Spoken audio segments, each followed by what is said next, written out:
గత ప్రభుత్వం మా అందరినీ చాలా చాలా ఇబ్బంది పెట్టింది.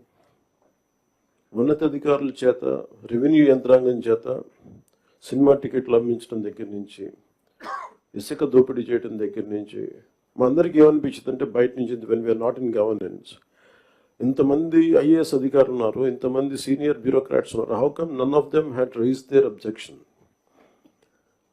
అంటే మాకు కామన్ మెన్కి ఎలా ఉంటుందంటే బయట నుంచి చూస్తే యూర్ ఆల్ ఎక్స్ట్రీమ్లీ లైక్ మీరు ముసోరి లాంటి చోట నుంచి వచ్చి ఐఏఎస్లు చదివి how come you didn't say no to that, how come you haven't objected for anything, any wrongdoing. మాకు చాలా ఆశ్చర్యంగా ఉన్నది.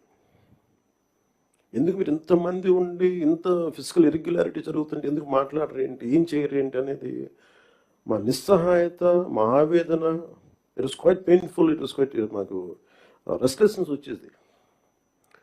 And it is very easy to control